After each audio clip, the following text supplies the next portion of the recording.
আসসালামু আলাইকুম ৰহমতুল্লাহি বৰকাতুহু।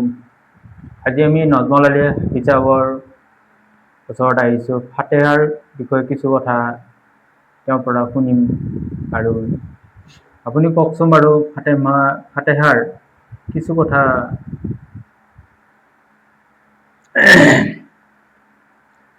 نحمده ونصلي على رسوله الكريم أما بعد أعوذ بالله من الشيطان الرجيم بسم الله الرحمن الرحيم لقد كان لكم في رسول الله أسوة حسنة আল্লাহ তাবারক ওয়া তাআলার দরবারত লাখ লাখ শুকরিয়া যে মহান আল্লাহ তাবারক ওয়া তাআলাই আমালোকক কিছু সময়ৰ বাবে বা কিছু সময় ধৰি নেকিৰ মজলিছত বা দিনৰ কথাত মজগুল হোৱাৰ কাৰণে সময় অলপ দান কৰিছে। এইটো বহুত ডাঙৰ নিয়ামত হয়। আল্লাহৰ ওচৰত লাখ লাখ শুকৰিয়া, একবাৰ শুকৰিয়া আদায় কৰোঁ, আলহামদুলিল্লাহ। তাতোকৈ আৰু এটা বহুত মুবাৰক আল্লাহ তাবাৰক ওয়া তাআলাই মৰ্যাদা দান কৰিছে যে আমি ইছলাম ধৰ্মত জন্মগ্ৰহণ কৰিব পাৰিছোঁ, মুছলমানৰ ঘৰত জন্ম ল'ব পাৰিছোঁ। আৰু তাতোকৈ শ্ৰেষ্ঠ ভাগ্যৱান আমি যে এজন এনেকুৱা নবীৰ উম্মত আমাক আল্লাহ পঠাইছে, বনাইছে, যি নবীৰ পূৰ্বৰ ৰচুলসকলে, নবীসকলে এই নবীৰ উম্মত হোৱাৰ কাৰণে আল্লাহৰ ওচৰত দোৱা বিচাৰিছিল। যেনে হযৰত ঈসা আলাইহিস সালামৰ উদাহৰণ চাওক। ঈসা আলাইহিস সালামে মুহাম্মদ সাল্লাল্লাহু আলাইহি সাল্লামৰ উম্মত হোৱাৰ কাৰণে বাৰংবাৰ আল্লাহৰ ওচৰত দোৱা কৰিছে।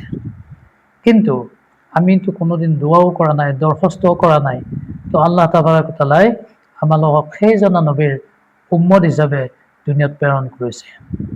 যাই নহওক, আল্লাহ তাবাৰক ওয়া তাআলাই আমালোকক এনেকুৱা একজন নবী দান কৰিছে, যি নবীয়ে দুনিয়াত নাহিলে আল্লাহ তাবাৰক ওয়া তাআলাই কুল কায়নাত বা তো আসমান জমিন কোনো বস্তুৰে সৃষ্টি নকৰিলেহেঁতেন।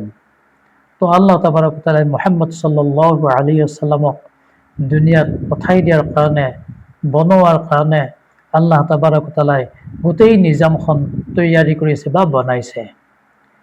এতিয়া আমি মহৎ উদ্দেশ্য এটাৰ ওচৰত উপনীত হৈছোঁ।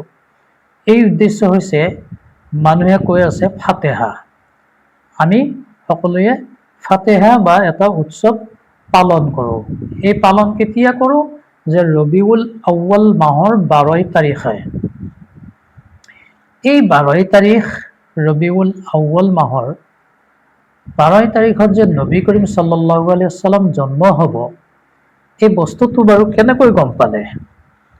যে আজি চাওক, যিটো আমাৰ কাবা শ্বৰীফ আছে, এই কাবা শ্বৰীফ স্বয়ং আদম আলাইহিস সালামৰ দিনৰ পৰাই আছিলে। তাৰ পিছত অকমান বস্তুটো ভঙা চিঙা হৈছিলে। ভঙা চিঙা হোৱাৰ পিছত প্ৰত্যেক নবীৰ জামানাতে বস্তুটো অলপ অলপকৈ ৰিপেয়াৰিং কৰি আছে। আকৌ সাইয়্যিদিনা হযৰতে ইব্ৰাহিম আলাইহিস সালাম আৰু হযৰতে ইছমাইল আলাইহিস সালামৰ জামানাত কাবা নিৰ্মাণ কৰে। তাৰ পিছতেই ঈসা আলাইহিস সালামৰ জন্মৰ কিছু পূৰ্বে আল্লাহ তাবাৰক ওয়া তাআলাই এই দুনিয়াত জাহিলিয়াতৰ জামানা হৈ গ'ল, বনি গ'ল। আল্লাহৰ দিন, আল্লাহৰ হুকুম নমনা হৈ গ'ল। ঈসা আলাইহিস সালাম অহাৰ পিছতো ঈসা আলাইহিস সালামৰ দিনত মানুহবিলাকে একিন নকৰা হ'ল। কিছু সংখ্যক মানুহে একিন কৰিলে আৰু কিছু নকৰিলে। ঈসা আলাইহিস সালামক আল্লাহ তাবাৰক ওয়া তাআলাই সপ্তম আসমানলৈ উঠাই লৈ গুচি গ'ল কিছুদিন পিছত। তাৰ পিছৰ পৰাই এনেকুৱা জাহিলিয়াত হৈ গ'ল যে কাবা শ্বৰীফৰ ভিতৰত তেওঁলোকে মূৰ্তিও সোমাই দিলে। জাহিলিয়াত মানুহবিলাকে এনেকুৱাকৈ জাহিলি হৈ গ'ল, কাবা শ্বৰীফত মূৰ্তি সোমাই গ'ল। কাবা শ্বৰীফৰ প্ৰেচিডেণ্ট এটা সময়ত কুৰাইশী বংশসকলৰ লিডাৰ আব্দুল মুত্তালিব কাবা শ্বৰীফৰ প্ৰেচিডেণ্ট আছিলে। তেখেতে কাবা শ্বৰীফটোৰ দায়িত্ব তেওঁৰ হাতত। ৰক্ষণাবেক্ষণাৰ, কিন্তু স্বয়ং আল্লাহ তাবাৰক ওয়া তাআলাই ৰক্ষণাবেক্ষণাৰ দায়িত্ব লয়। কিন্তু দুনিয়াৰ মানৱ জাতিৰ হিচাপত মানে কাবা শৰীফটোৰ প্ৰেচিডেণ্ট আছিলে আব্দুল মুত্তালিব। এই আব্দুল মুত্তালিবে এদিনাখন হঠাৎ কৰে দেখিলে যে কাবা শৰীফৰ ভিতৰত বহি থাকোঁতে যে মূৰ্তিবিলাক এনেই ভাঙি ভাঙি পৰিছে, এনেই ভাঙি ভাঙি পৰিছে, আৰু এনেকৈ পৰিছে চিজদাত পৰি গৈছে মূৰ্তিবিলাক। বহুত দামী দামী মূৰ্তি আছিলে, সোণ, হীৰা, ইয়াকুত, জমৰুদ, মুকুটাৰ, এনেকুৱা দামী দামী মূৰ্তিবিলাক আছিলে। আৰু সেই মূৰ্তিবিলাক কি কৰিছে, ভাঙি ভাঙি পৰি গৈছে। আৰু তেতিয়াই চিন্তা কৰিছে আজি মূৰ্তিবিলাক কিয় ভাঙি যায়, কোনোই লাৰা নাই, কোনোই কোবোৱা নাই, ইয়াক হাতুৰি মাৰিলেও নপৰে, কিন্তু আজি নিজেই পৰি আছে, বাগৰি বাগৰি পৰি গ'ল। চব কাবা শৰীফৰ দৰজাৰ মুখত ওলাই পেলাই দেখিলে আসমানৰ পৰা এটা বিকট আৱাজ, মানে আৱাজটো বহুত ভাল আৱাজ, ধুনীয়া। তাৰপিছত গম পালে যে মোৰ মা আমানা অৰ্থাৎ ভাই বোৱাৰী ডেলিভাৰী আছে, আৰু আজি নিশ্চয় মুহাম্মদ নামৰ পুত্ৰ সন্তান জন্ম হ'ব। এই কথাটো ওপৰৰ ফালে ফৰিস্তাসকলে নবীজীৰ আগমনৰ গান গাই আছে, আৰু পশু পক্ষীবিলাকেও নবীজীৰ আগমনৰ গান গাই আছে। জান্নাতৰ পৰা হুৰবোৰ আহি ধুনীয়া ধুনীয়া শাৰী প্ৰদান কৰি পিন্ধি, হাতত এটা লেবাছ লগাই, হাতত কিছুমান ধূপ ধূনা লৈ, আৰু জান্নাতৰ হাউচ কৌচাৰৰ পানী লৈ, চৰ্বত লৈ তেওঁলোকে গান গাই গাই আহি আছে যে নবীজীৰ আগমনৰ গান। আজি মুহাম্মদ মুস্তাফা সাল্লাল্লাহু আলাইহি ওয়াসাল্লাম দুনিয়াৰ বুকত আহিব, গতিকে তেওঁলোকে গান গাই আহি আছে আৰু ইজনে সিজনক কৈ আহি আছে। আব্দুল মুত্তালিবে এই কথাখিনি আৰবী ভাষা বুজি পায়, জাহিলিয়াত হ'লেও আৰবৰ ভাষা আৰবীয়ে হয়, তেওঁলোকে আৰবী ভাষাটো বুজি পায়। বুজি পাই আব্দুল মুত্তালিব ঘৰত দৌৰি আহিছে, আহি সুধিছে তেওঁ যিনি বান্দি আছিলে সেই বান্দিজনীক মা আমিনাৰ সংগী হিচাপে থৈ গৈছিলে, এনি টাইম থাকে। আৰু তেতিয়া কৈছে যে তুমি এইফালে আহাচোন, এইফালে আহা, বৌ আমিনাৰ কোনো সন্তান জন্ম হৈছে নেকি? এনেকৈ কথা বতৰা পাতি থাকোঁতে দেখিলে যে বহু মানুহ, বিৰাট ডাঙৰ ডাঙৰ জুব্বা লগোৱা, পাগুৰি লগোৱা মানুহবিলাক সেই ঘৰত সোমাইছে, অৰ্থাৎ মা আমিনাৰ ঘৰত। মা আমিনাৰ ঘৰত যেতিয়া সোমাইছে, আব্দুল মুত্তালিবে ভাবিছে নিশ্চয় মোৰ নাতিৰ জন্ম হৈছে, এতিয়া মই এবাৰ নাতিক দৰ্শন কৰোঁ। কিন্তু মা আমিনাই কৈছে যে মই জন্ম হোৱাৰ পিছত সন্তানটো মই বিচাৰি পোৱা নাই, কিছু সময়লৈকে মই বিচাৰি পোৱা নাই।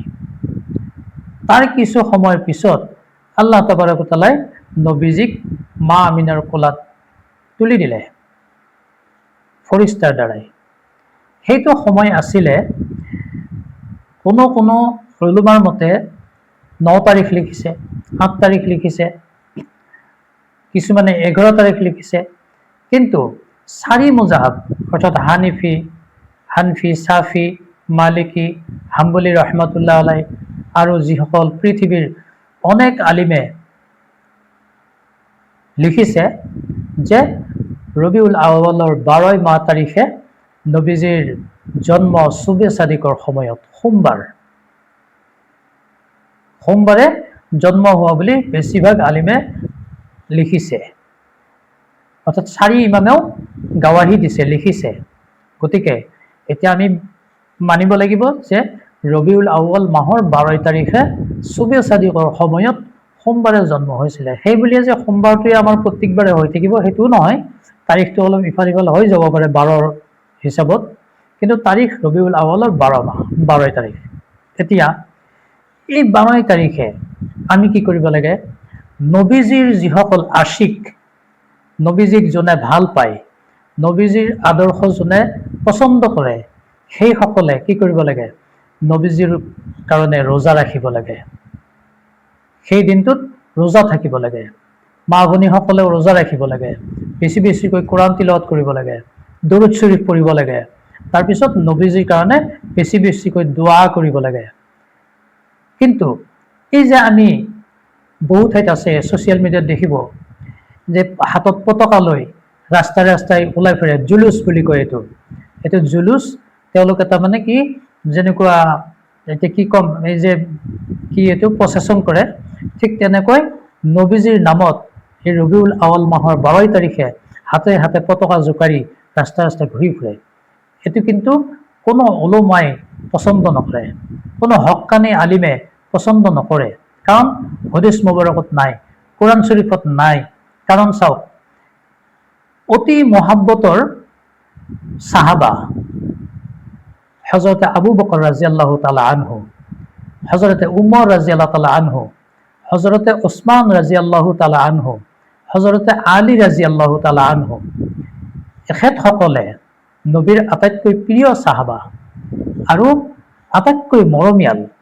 যে মৰমীয়াল ধৰক, নবীজীয়ে এদিনাখন আবু বকৰ ছিদ্দিকক হিজৰত কৰিব লাগিব বুলি কৈছিল, যে মক্কাৰ পৰা মদিনালৈকে হিজৰত কৰিব লাগিব মই, আৰু মোৰ হিজৰতৰ সময়ত তুমি বন্ধু হ'ব লাগিব, তুমি সাথী হ'ব লাগিব, লগৰীয়া হ'ব লাগিব। মনত ৰাখিবা, এই শব্দ কোৱাৰ পিছত নবীজীৰ 6 মাহ গুজৰি গ'ল। উম্মে হানিৰ ঘৰত নবীজী যেতিয়া শুই থাকে, সেই সময়ত যেতিয়া কাফিৰে ঘেৰাল কৰিব, ইহুদিয়ে ঘেৰাল কৰিব, এই শব্দ গম পাই উম্মে হানিৰ নবীজী শুই থকা বিচনাত হজৰতে আলী ৰাজিয়াল্লাহু তাআলা আনহুক টোপনিত থৈ নবীজী চকুত এমুঠি বালি ছটিয়াই দি পেলাই নবীজী সেই ৰুমৰ পৰা ওলাই যায়, আৰু কাফিৰসকলে, জাহিলসকলে গমেই নাপালে। আৰু সেইদিনাখন আবু বকৰৰ দৰজাত নবীজীয়ে দস্তক দিলে, আবু বকৰ, ইয়া হুজুৰ, মই হাজিৰ, যে এতিয়াই হিজৰত কৰিম ব'লা। কৈছে মই তৈয়াৰ, বলক। তেতিয়া আমাৰ নবীজী কৈছিলে যে তুমি যে ৰেডি হৈ আছা? বোলে হয় হুজুৰ। আপোনাৰ মনত পৰেনে, আপুনি 6 মাহ আগতে কৈছিলে আবু বকৰ তুমি হিজৰতত মোৰ সাথী হ'ব লাগিব। সেইদিনাৰ পৰা মই বিচনাত টোপনি মাৰাটো দূৰৰ কথা, পিঠি লগোৱা নাই। যিজন আবু বকৰে পিঠি লগোৱা নাই, সেই আবু বকৰৰ দিনত 3.5 বছৰ খলিফা পদত আছিলে নবীজীৰ ইন্তেকালৰ বা ওফাতৰ পিছত। 3.5 বছৰ খলিফাত ৰাজত্ব কৰিছে। এই 3.5 বছৰৰ ভিতৰত নবীজীৰ আপোনাৰ 12 ৰবিউল আউৱাল 3 বাৰ পাইছে। 3 বাৰত ঈদে মিলাদুন নবী পতা নাই, হাতে হাতে পতাকা জোকাৰি যোৱা নাই। উমৰে পাইছে, আবু বকৰৰ পিছতে উমৰে ৰাজত্ব কৰিছে, তেওঁৰ দিনতো কৰা নাই, আৰু উছমানৰ দিনতো কৰা নাই, অৰ্থাৎ তাবেইনৰ জামানাতো নাই। এতিয়া আপুনি মই এই যে পতাকা জোকাৰি ফেলে ওলাই যাওঁ, এইটো আমি ক'ত পালোঁ? আৰু এই যে আমি ঈদে মিলাদুন নবী পাতি পেলাই এটা খানা খাওঁ, ভোজ কৰোঁ, গৰু কাটো, এইবিলাক ক'ত পালে? উলামায়ে কেৰামে কৈছে বেছি বেছিকৈ সিদিনা ৰোজা ৰখা, কোৰআন শৰীফ পঢ়া, দৰুদ শৰীফ পঢ়া, তিলাৱত কৰি দোৱা কৰা। তো আমি বেলেগ কৰোঁ, আমাৰ মনটো যি কৰে তাকেই বিচাৰোঁ কৰিবলৈ। তেনেকুৱা নহয়। যদি দস্তু বুজুগো নবীৰ যদি আমি আশিক হওঁ, নবীক যদি আমি মোহাব্বত কৰোঁ, তেনেহ'লে আপুনিও ৰোজা ৰাখিবৰ কাৰণে নিয়ত কৰক। অৰ্থাৎ আমাৰ 26 আগষ্ট বুধবাৰ হ'ব, বুধবাৰে আপুনি ৰোজা ৰাখক, আপোনাৰ মা ভনীসকলক ৰোজা ৰাখিবলৈ কওক, বেছি বেছিকৈ নামাজ পঢ়ক, দৰুদ শৰীফ পঢ়ক, কোৰআন তিলাৱত কৰক, আৰু নবীৰ কাৰণে, সাহাবাৰ কাৰণে দোৱা কৰক। এই হৈছে ৰবিউল আউৱাল, আৰু সেই তাৰিখতে নবীৰ জন্ম, আৰু সেই তাৰিখতে নবীৰ উফাত। এতিয়া আপুনি নে খানা খাব নে নবীৰ উফাতৰ কাৰণে দুখ কৰিব? তাৰে কাৰণে কৈছে আপুনি ৰোজাও ৰাখক, তিলাৱতো কৰক, দৰুদ শৰীফো পঢ়ক, আপুনি বেছি বেছিকৈ আল্লাহৰ ওচৰত দোৱা কৰক। ইনশাআল্লাহ আমি কোৱা আৰু শুনাতকৈ বেছি বেছি আমল কৰিলে আল্লাহ আমাৰ ওপৰত ৰাজি হ'ব, ৰসুল আমাৰ ওপৰত খুশি হ'ব। ওয়া আখিৰি দাৱানা আনিল হামদুলিল্লাহি ৰাব্বিল আলামিন।